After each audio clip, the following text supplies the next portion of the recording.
Hi, this is Phil Hartman with PH Fabrication and Horton Race Cars. Just wanted to give you guys a weekly shop update. Hope everyone's doing well.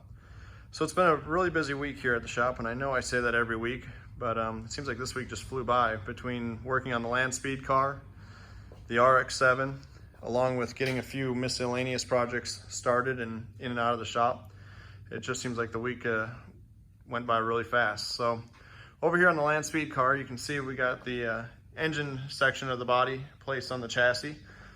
Now what we're doing here is getting the belly pan roughed into shape and having the body in place so everything can get mounted. We are also going to put a bar down the center of the body over the center of the motor, and this will give the body some strength, but we're also going to cut the body down the middle to make it a little bit easier to take on and off, and that bar will give us a place to Zeus fasten the body to. Now the belly pan, you can see it's pretty big, but the belly pan will fit underneath the engine bay. And then there'll be another belly pan that fits underneath the driver's bay, along with a belly pan that fits under the nose section. Now the reason for the multiple belly pans is they can leave them on, or if they have to get into a certain area to work, they can take the belly pans off. Now on the tail section, we have the belly pan installed, and you can see it underneath here. And then we've also got a section of the belly pan here that goes underneath the four-link bars and rear suspension, right between the rear wheels. So it's been a pretty busy week on the Land Speed car. A few other things that we've been able to work on this week. We're getting the air jacks in place and plumbed. And you can see how the air jacks will get ran. So this on and off valve and quick release will get mounted to a nitrogen bottle or a air compressor, and it'll actually raise or lower the car using compressed air. Now we also have a ball valve here, and the ball valve will be able to switch it from the front to the rear to allow the customer to just lift the front end up to get the dolly underneath if they have to load it onto a trailer. So whatever they need to do, they can lift the front up or lift the whole car up just by using the ball valve. And then this quick release is pretty nice. All basically just releases, and then we have a piece of tape, which I'm sure they'll do something so that way they keep the salt out of it.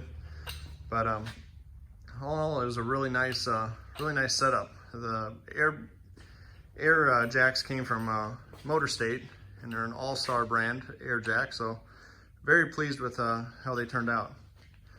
Now over here on the RX-7, things are coming along nicely. Jeremy's been busy working on the fuel tanks along with the ice tank.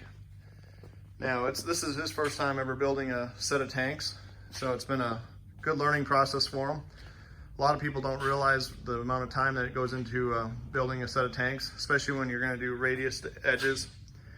And I don't know if you can see, even the sides are radiused and bead rolled, or we use the bead roller to make the radius.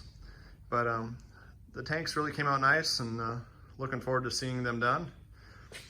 Also on the front section here, we got the pedals mounted, and looking, hopefully the customer comes and brings me the actual pads for the pedals so I can make sure everything clears. And then you can see our throttle pedals up there. We still have to mount that. But the RX-7's coming along nicely. There's just a lot of little things to finish up on it, and hopefully get that done this week and or early next week and get it back to the customer. A few small projects we've been working on in the shop.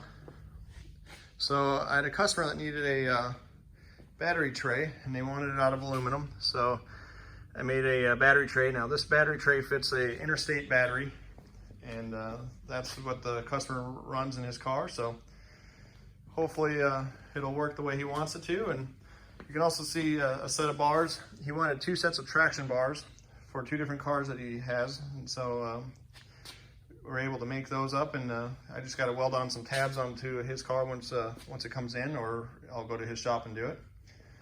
So that project was finished up this weekend.